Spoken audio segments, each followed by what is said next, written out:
Howdy folks, welcome back to Boondockery. Today I'm going to be talking about my Tactical Tailor Rhino Ruck. This is the Tactical Tailor Rhino Pack.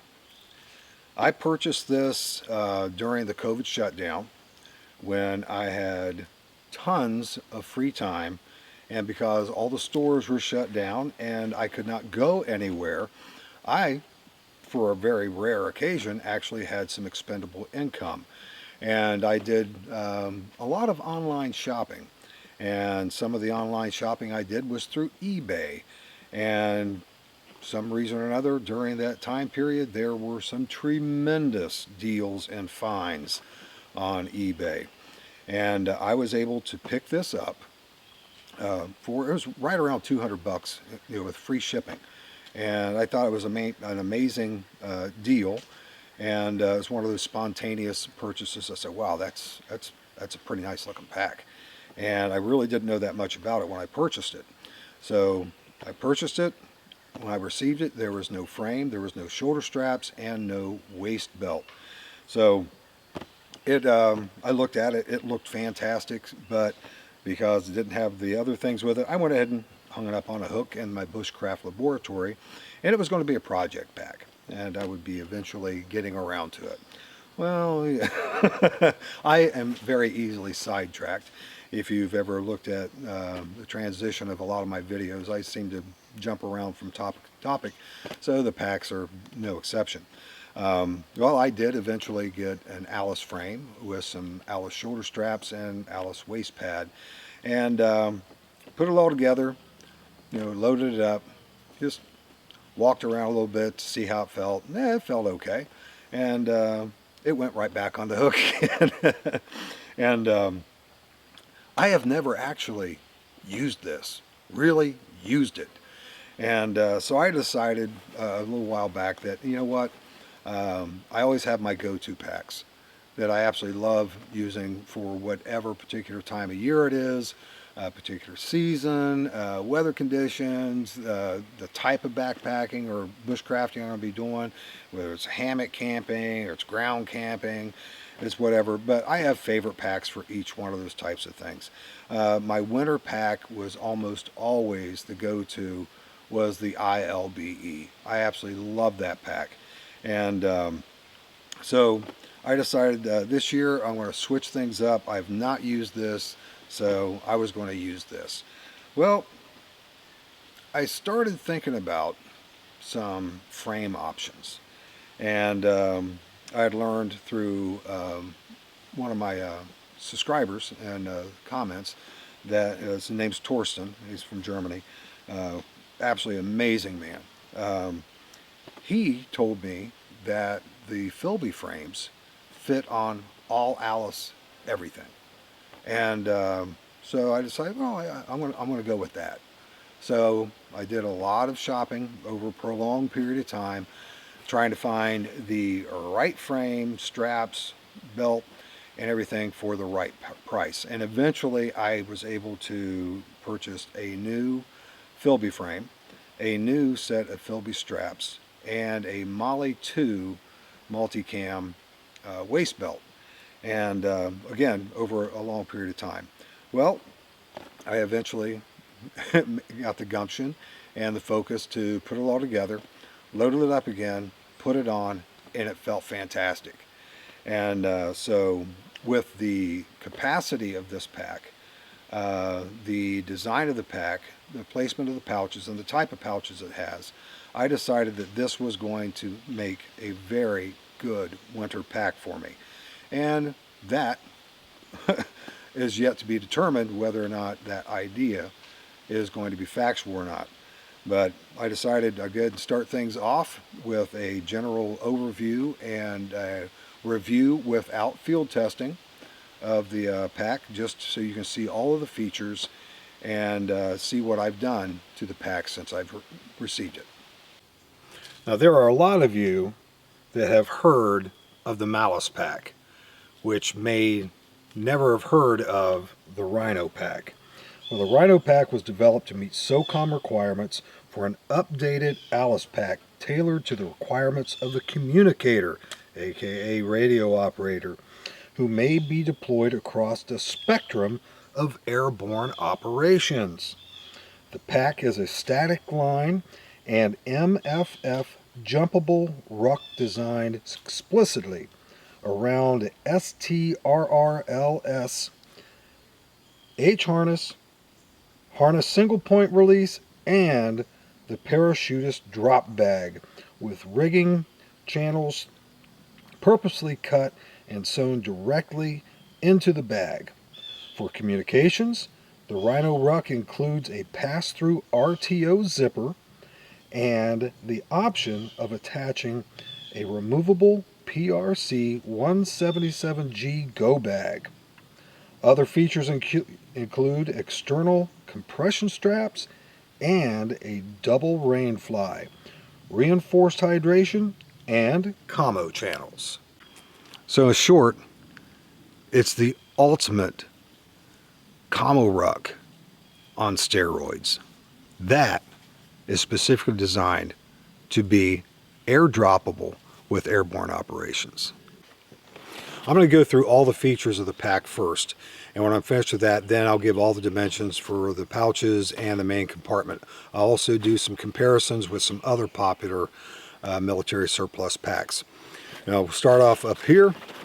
This double zip area goes all the way across, and that is there to facilitate access to the pack, primarily for the radio operator to make any adjustments he needs to the controls of the radio, and you can also adjust that around any antenna options that you may have, and to be able to secure those around to where you aren't allowing a lot of access to the elements into the pack. There are two straps webbing that are going through the PALS webbing, which those can be removed and enable you to be able to use these ITW Nexus buckles to secure anything you may want on top, like a wet weather top, poncho, anything like that, small tarp, and that would secure that all the way from up here all the way down here, so you can get something fairly decent size on top of that. Now you have a fairly large pouch on top of the flap, and this is very substantial. This can carry a lot of stuff. This is almost as big as an Alice butt pack. I mean, it's very large, and it has 4 rows of PALS webbing here on the top, and it looks like it's going 1, 2, 3, 4, 5, 6, 7, 8 across. So that enables you to be able to add any other type of pouches that you would want to add on there. Seeing that this pack is absolutely festooned with pouches, other than something small that you need to have something at the ready, especially for a radio operator or whatever. I can't really see where I would probably be using this. Again, unless there was like a small pouch for something that I would need to get ready access to, I would not see the necessity for me to utilize the PALS webbing, but it's there if you think that you do. You have some slide glides up here that's attached. You can undo the webbing and slide those back through those. However, you can also utilize those up at the top to be able to put something small in there, again, like a poncho, wet weather top, fleece, something like that that you could cinch down. Now these buckles here are to the main straps that closes the main flap, and on the inside of the main flap we have a meshed area which is like a map pouch, and it does not go into the access of the pouch that's on the exterior, which is nice. The material that is on the interior of this pouch is very robust. I know the Alice pack, the fabric is fairly thin. This is very heavy duty. And that is the top flap. On the very front, there are two very generously sized pouches on the front. This top pouch is a little bit smaller than the one on the bottom. Both of them have YKK zippers that have dual pull, so you can access it from either side. And the thing is I love about these is you can very easily lace them together like this, pull up and through, and it's a nice little security feature that these things will not get stuck on something like briars or things like that, and will pull them open to where you'll lose things that are in your pouch. The bottom pouch is at least 1.5 times size, could be twice the size. It is very large. This would be really good for broken down MREs. You very easily could get a very substantial stove system in this. Again, double zippers go all the way down. And hey, this is big. I mean, it's really big. You very easily could put a rolled up wet weather top in there. Even Gore-Tex, I think if you were to roll it properly, it would go in there pretty well. Now on either side of the bottom pouch, the webbing for the main closure straps that you can cinch down, pull that top flap over. There are 3 sewn sections for reinforcement. Each one of those are open. So you can actually lace things through those, maybe a carabiner with some cordage or something like that on there. But you know, you could probably come up with all kinds of uses for those little areas. A lot of times they will sew those things down on the sides to where it's a lot of wasted webbing potential. So you have those 2 fairly significantly sized pouches on the front. Now there are 3 side pouches on either side. All 3 are identical, just a mirror image on the other side. And they are also fairly significant in size. This bottom front pouch and the side pouch are identical in their dimensions. The one up on top is just a little bit smaller. This one could very easily accommodate 4, possibly 5 AR-15 magazines and still be able to have the zipper closures shut. And so that's a very substantial amount of ammunition sustainment if you were to need something like that. Now, even though this is a little bit smaller than this, it will accommodate an Nalgene bottle. And nothing else, just like the Nalgene bottle, it will actually accommodate that. However, if you're like me and you have like basically your own little Nalgene bottle or water bottle kit that would have a stove, like I absolutely love my Pathfinder water bottle kit. It's got the stove, it's got the, you know, the canteen cup and everything else, so you very easily could accommodate that entire kit plus other stuff in there.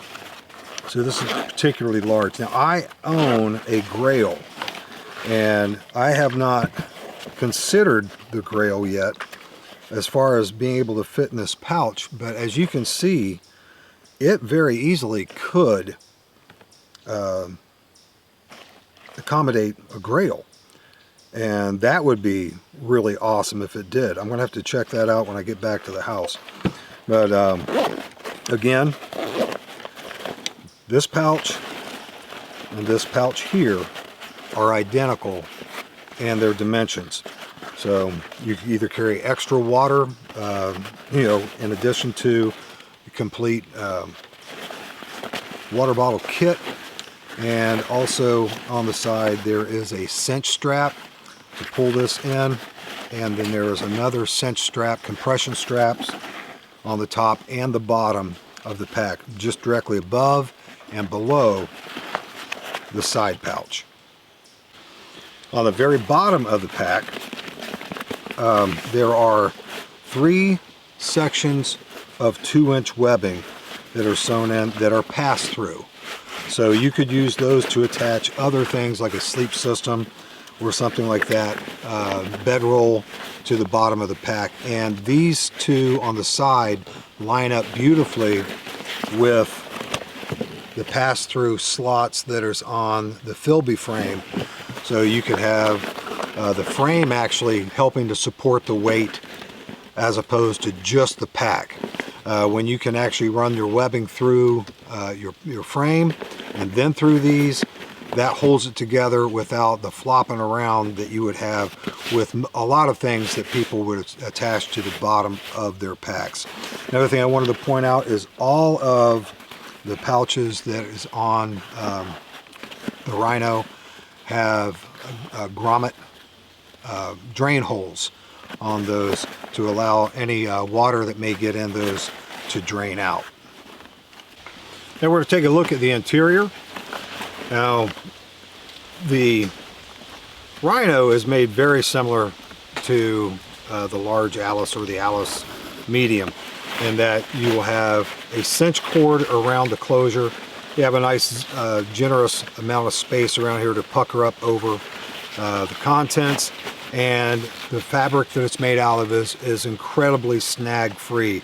There are a few packs I have that trying to pull this with the fabric they used, it snags up and it's an absolute bear, but as you can see, this cinches up very, very nicely. And for the inner hood, it also is incredibly generous in its size and also cinches very easily. So you can see that's a generous sized hood that goes around there.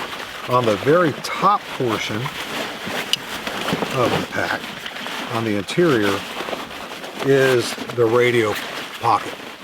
The radio pocket has a cinch strap around it crossways and a cinch strap which has an ITW Nexus buckle on top that can be cinched and pulled to around that radio. And there's also some ladder locks up here for you to be able to run any of the webbing that you have on the radio or anything else that you want to have in there to secure that on as well. Now I don't know how well you'll be able to see this because it's down in there, but in the very interior of the bottom, it is reinforced with a rubberized fabric which is incredibly durable. Again, I have no idea how well you'll be able to see that, but the entire bottom section of the pack, including the bottom of the pack itself, is reinforced with that heavy-duty rubberized material. That is incredibly tough. Also, I neglected to show this when I showed the top, but here, right where the top flap meets with the pack body itself, there are one on either side, but a hooded with that nice heavy-duty rubberized fabric access point to where you could have your communications wires and stuff going out for handset, headset, what have you through those. But there's one of those on either side as well. So the interior is not encumbered with anything fancy except for that radio pouch, which that radio pouch could very easily be used for items that you want to access quickly in the top of your pack, while all of your primary camping stuff, your sleeping bag, things like that, could be nestled down inside in the bottom and be able to not get in the way of smaller items that you need to access very quickly. Now on the inside of the pack to where it would be going against your body. I forgot to point out on the top, there's a very generous double hand wide carry handle, drag handle up there. The straps are the Philby straps. I was able to get those new at a really great price. And the thing I love about these, as opposed to the Molly 2, or even when you're just dealing with an Alice pack frame on this, this provides a lot of extra padding. And the shoulder straps of the Philby Ruck are incredibly comfortable. And I personally feel that on the Molly 2 they are too thin, and what insignificant amount of padding you have against your back, it's almost pointless. It's so thin. Now, this was designed to go on an Alice pack frame, so the connection webbings that will attach it to the Alice pack, they don't fit exactly as well as they would, or they did, when I had the Alice frame on it, but I think that it's going to ride okay. Once I'm going to loosen these up here. They are almost to the point to where they're adjusted. There's a little bit of play on there. I can loosen those up a little bit, so when I fully load it, this little area down here is not puckered, because right now I've got them tightened up to a point to where it's actually folding a little bit of the pack over on itself. That could be space that I could use this winter for sleep system, any of the bulkier items that you have when you're winter camping. And then, of course, here at the bottom, I have just a Molly 2 waist belt and pad. Like I said, it's okay. Most of the weight is going to be distributed well enough around my hips and my shoulders to where this padding should not be so insignificant that it would cause discomfort when I'm carrying the pack. On the Philby straps, of course, you have a sternum strap, and you also have load adjustment straps, which work pretty well. And that's the one thing that I have against any of the modifications I've done to the Alice packs, is I have yet to be able to find out a good way of creating load adjustment straps for the Alice frame and an Alice type pack. And I've found some things that, I mean, they sort of kind of almost maybe worked-ish, but the Philby strap load adjusters work very, very well. I'm going to throw out some dimensions now. The top flap pocket is 11 3/4 inches by 12.5 inches by 3 inches deep. The top middle pocket is 7.5 inches by 7 inches by 3.5 inches deep. The bottom center pocket is 7.5 inches by 10 inches by 3.5 inches. The top two pouches up over here, those are 5 1/4 inches by 9 inches by 3.5 inches. That's both those.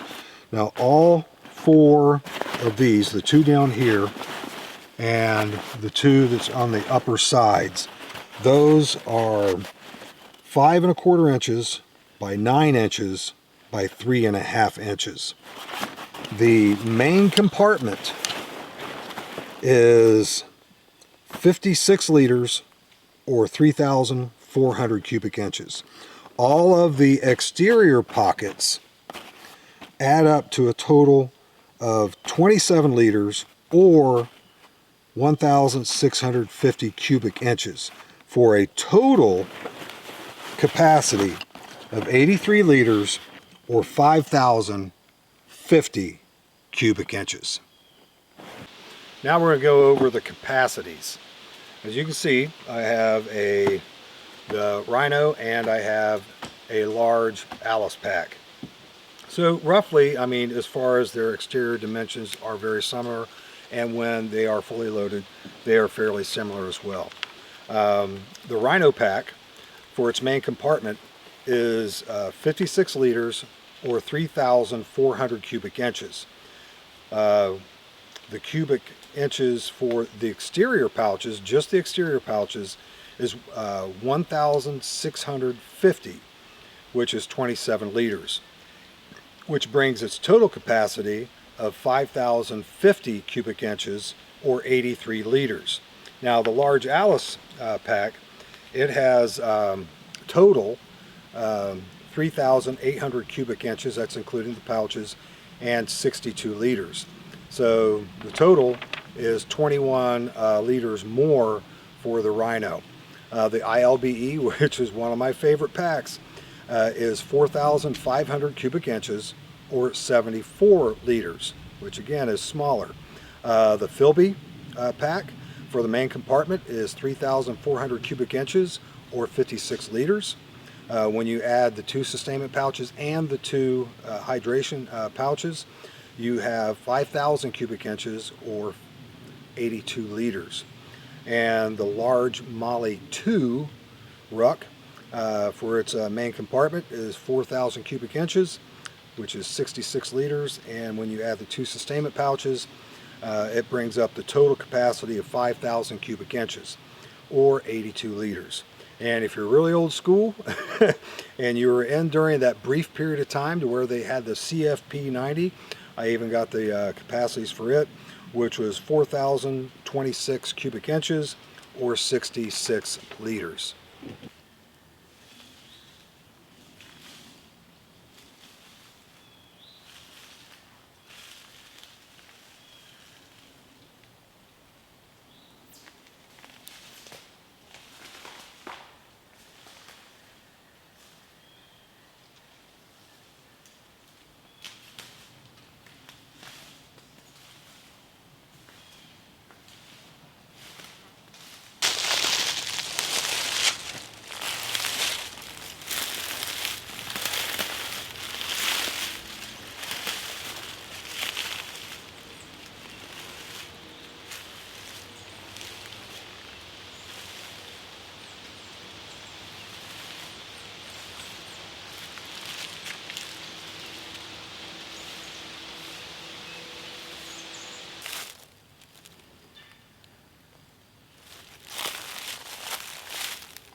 Well folks, there you have it. My Tactical Tailor Rhino pack. I'm really looking forward to seeing how this thing performs this winter. And it's going to take me quite a long time to be able to perfect a loadout for this, because there are just so many pouches on this thing. And to be able to designate the correct pouch for the correct purpose is going to take a good bit of time. Well folks, as always, thank you so much for watching, and I'll see you next time.